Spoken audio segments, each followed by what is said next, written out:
Let's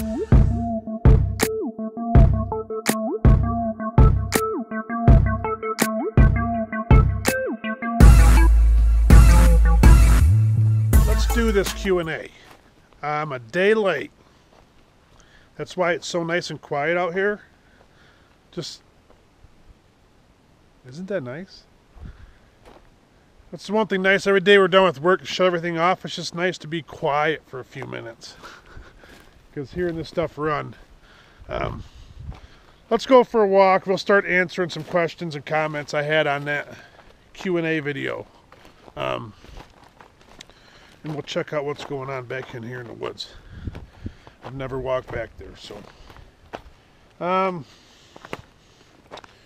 Chuck Driver asks, when the chain links come off the debarking chains, do they usually go out the side with the bark and the limbs, or do they end up in the chips? I get that question a lot. 99.9% of the time it goes out the conveyor. It goes out the side. This old chipper, not as reliable as with that as the new one. The new one's set up a lot better. This one will throw a chain through every now and then. But I've had it happen at least once with the new chipper. It threw a chain through the knives. It doesn't usually go into the chips usually. It usually just gets busted and thrown around in there. Usually shoots down after it's busted up. But this chipper will try to throw it out the deflect, the separator. It's never pretty when that happens. It is just a mess. But 99.9% of the time it goes out with the bark and garbage. It doesn't make it to the knives. A lot of people want to know about a metal detector and all that, and it's just, when you maintain that machine that I'm running as much as I do, adding more stuff to it, and everybody's always has this great idea, adding more stuff and more stuff and more stuff. It's all I can do to chip and maintain that machine. I mean, it is the maintenance on that thing is all the time. So when you start adding all this other stuff, it's just more and more work. I mean, it's more and more work. So usually goes out the conveyor. Mr. Pooler question, do you ever cut into trees with water pockets in them? I don't know.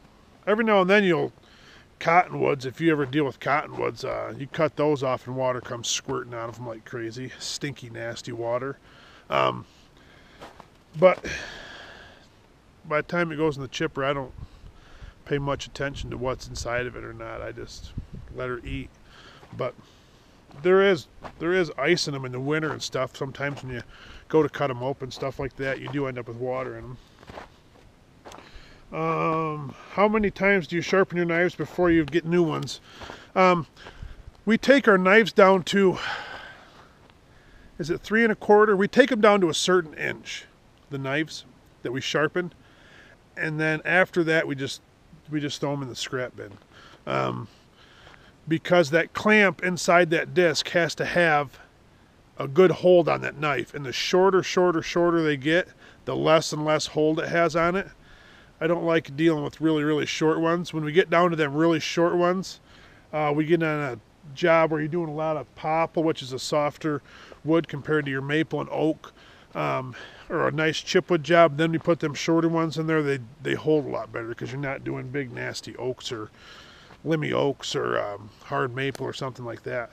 So we take them down to a certain length and then we throw them out, and we do sharpen all those at our shop. I get that question a lot. Okay. Hi John, what's your opinion about the brands of machines like Peterson, CBI, Precision, Husky from the Netherlands? And I think I did reply to that one. Maybe I didn't. I'll do a whole video maybe on that, different chippers, and why we run the Morbark we run. It's a very good question. It's very complicated because there's a lot that goes into why we run what we run. compared to other stuff. And that goes with all the equipment that we have. There's reasons why we buy equipment that we have, just like everybody else, but there's more than goes into it than just a name. There's a whole lot that goes in that. So I'll answer that question on a separate video, because that's a good question, and I get a lot of questions of why don't you try a Bandit, why don't you run Peterson, you ever looked at Peterson, all kinds of that stuff. So we'll discuss that in a separate video, because we can go on for a long time. Once you get me starting talking about chippers and goofy wood chips, I can go on and on and on. So let's see, you need to get rid of that black sticker on your windshield, it's annoying. That's a GoPro mount, so I can get it off there, but I run that thing, I was running it 12 hours a day the other day, 14 hours a day. Doesn't bother me a bit. I'm used to it, so I'm sorry if that's annoying people. I forget it's there. So let's see, a lot of truck questions, not really questions but comments, because in the same video I talked about Cotton Top's truck, so everyone's going back and forth on that truck. So let's see, you earn good money. That was one of the questions I got. I earn enough to do what I have to do, I guess. I'm not going to get into all the specifics on that. I'm pretty sure we all understand that.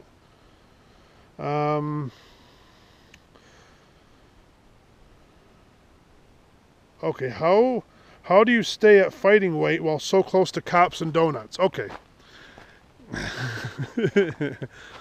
First of all, the only way to not get fat off of cops and donuts, and I'm speaking from absolute experience here, is to not go there.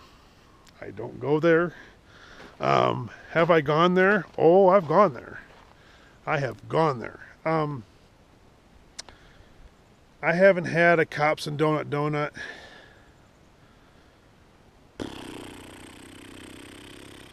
I might have had one 2 months ago.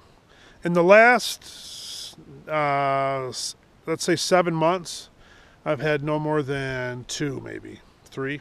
I don't think I rarely ever go there. In case you don't know anything about Cops and Donuts, it's a donut shop that they started about 15 miles from where we're at. The Cops did. They make excellent donuts. They're foot long. They're long johns or foot longs. Subway. Their long johns, custard filled with chocolate, are legit. John, what is that black dot on your windshield? Another question I got. What was your prior jobs? How do you get started logging and chipping?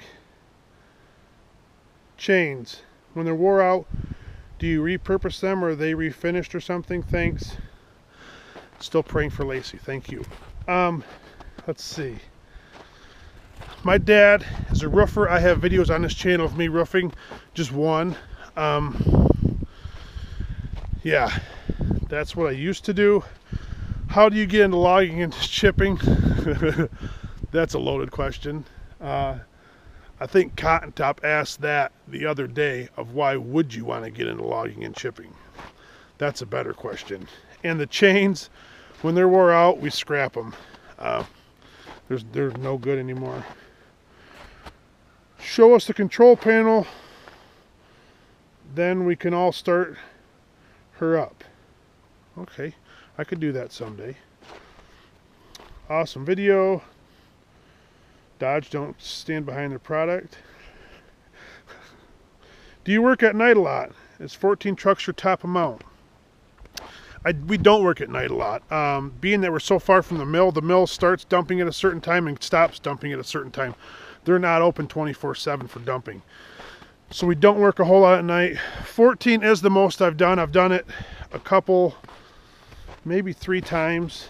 And again, it's so hard to do a whole lot of loads when you're so far from the mill. If you had 14 trucks, it wouldn't be too bad. When we did the other day, we had 5. Them boys are working. Them truck drivers are working.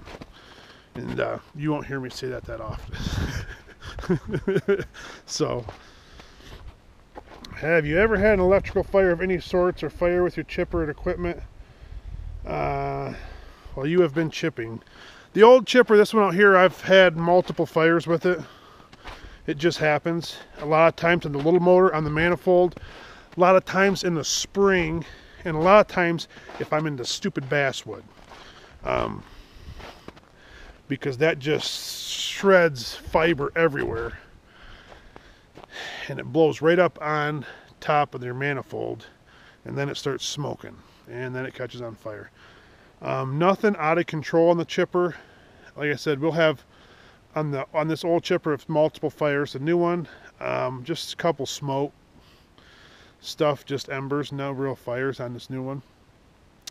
The worst fire was a skidder fire I had my first year of working, and I learned a lot from that. Mike told me I would. That's a whole nother story. But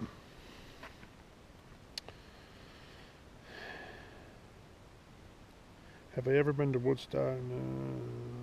Nope, never been there. Okay. Pete asks, why do the chip vans have so many axles? That's one of the most common questions I get. Is why in the world do we have all the axles on our trailers? Okay.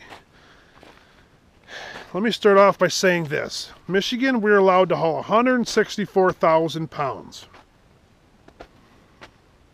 I believe the state where he's out of is allowed to haul 80,000 pounds. So, we haul more weight. Michigan says you have to have more axles. They want 11 axles on the ground. So, you can haul it, but you have to have a lot of axles on the ground. They want that weight dispersed. They don't want 2 axles back there with 164,000 pounds. It's going to be horrible on our roads. So, probably the most common question. We had 2 guys from Australia come and watch me chip about 3 years ago, and they were blown away at our chip vans. When I load them all the way, they asked me, did you load that all the way? And then they said, mate. And I said, yeah. And they were blown away. They haul doubles in Australia, half loads on each of them. And we haul more in one load than they're allowed to haul on doubles down there. So the weight thing, trust me, if we didn't have to have all those axles, we wouldn't. Because everybody that looks at it says, wow, that's a lot of tires to constantly be changing. Yes, it is a lot of tires to be changing. But to haul the weight, we have to have the axles. That's why we do all that. How do the chains wear down? By smacking against the trees? Over and over and over and over and over, running. The drums are running sometimes 400 RPMs, and you're putting a tree through there, so it just, a couple days, the links start breaking off because they get wore down too fast. Let's see. Oh, let's keep going. Dodge, Tim's truck. Where's the mill at? What's the name of it? It's Packaging Corporation of America is where we haul to, out of Filer City, up by Manistee. How long is the mill going to let you run wide open, Craig asked. I don't know. I hope a long time. But you never know. We'll get a call Monday, and then we'll go from there. Do you do any hunting? I got hunting videos on here. Yes, I love to hunt. I love to fish. There's fishing videos on here too. Get a wireless mic to pick up your talk in and out of the cab. Okay. Yeah. How big a fuel tank is in the tool truck? There's quite a bit of fuel in the fuel truck. And plus I got the tank in the Ford. Try to keep everything fueled up. Is that chipper loud from the cab? It's not that loud from the cab. This old chipper is. That new chipper is designed like a dream. So that thing is way better. John Cotton asks, if you were to get a new bore bark, which one would you like to operate? I don't know. It's kind of an interesting question. I'm not sure what you're asking there. We only run these flails. And they're only special order. You can't go pick up one of these from Morbark. So we would, if we were to go buy a brand new one right now, we would go in there, we would get the single V12 running 1200 horsepower, and then we'd redesign everything. You can get them designed to your spec, which is what you want, depending on your wood types and everything, from the feed wheels to their configuration to all that stuff. So we would go in there and do that. We would design our own if we were to go buy a new one. So we'd get everything we wanted. And then probably a vlogger cab. You know what I mean? Like a cab that's quieter and better and smoother. Morbark. Anyways, Aaron asks, probably answered this before, how long does it take to load a truck? And remember, truck drivers are the smartest bunch of folks out there. He's a truck driver, so he's having a good old time. Aaron's my buddy. This chipper took me 2 hours yesterday to do one load. On the previous job with Goodwood, I could load 4 trucks in 2 hours. It's just every job is different. When you got wood like that that's crooked, it takes longer. When you got wood like that that's all straight, it's a lot shorter. So every job's different. How good the landings are, if you can get trucks in and out of there easier. The wood makes a big difference. That wood on the last job was beautiful popple and beautiful hardwood, and we were able to roll trucks out of there. This job isn't as good, so we're going to get slowed down, which ain't a big deal. But it can take, I've done them in 17 minutes, and I've done them in 2 hours, and I've done them in 6 hours. So it all depends. Job to job is different. You never know.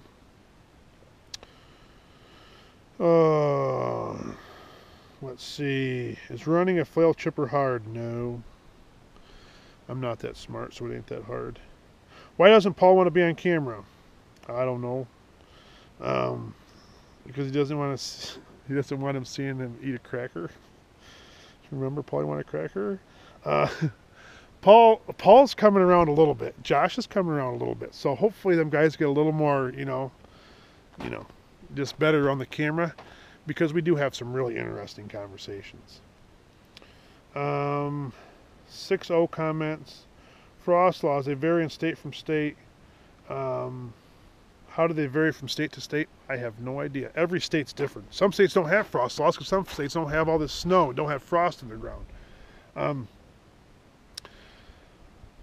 It's just one of those deals. Down south they're on right now here. So somebody just commented they went up to Bay City, drove some side roads, and they already have the frost law signs up. They put them on the secondary roads, so they're told not to go down them if you're overweight. So again, it's hard to say state by state. Some states don't have them because you don't have it, and some states do. How many hours on the chipper? There's almost 6,000, or is it 7,000? 6,000, I believe, on the new chipper. This one, your guess is as good as mine. I have no idea. There's a whole bunch. Frost laws, can you explain? I did make that little video of before the little frost laws. I'll explain that since he wrote that comment. So, and then some more Cotton Top Dodge questions. I think I got to most all of them on that question video. A little hard to pick through them all, but I think I got them all. Anyways, thanks so much for all the comments. Hopefully I answered all of them. Some of them are might be hard for me to understand, and I might have answered them wrong depending on what you wanted to hear. Hopefully I got everything. Got everybody answered and kept everybody happy. But I try to do my best to explain to people what's going on, especially all the new subs. And so sorry this is a day late. Yesterday was busy. I know I'm getting in trouble all the time. I got in trouble today. I got in trouble last night. And we didn't have a seatbelt on in the last video. I didn't even know that till I watched the video and Lacey told me about it. And then she chewed me out. People stopped at the house today, chewed me out. Hey, I screwed that one up pretty good. But, anywho, Yeah, and then we get home last night with the boy, and he runs to mom and tells her I got a pop because I shouldn't be drinking pop, right? And yeah, I used to drink Mountain Dew by the 12 packs. I love Mountain Dew. We have a special connection, and I don't drink pop hardly anymore. If you catch me with the pop, you're lucky. Very lucky. And he runs right. I said, listen, bud. I says, what happens at work stays at work. The second we walk in the door, he goes, Mom, Dad got a Coke. I said, yeah.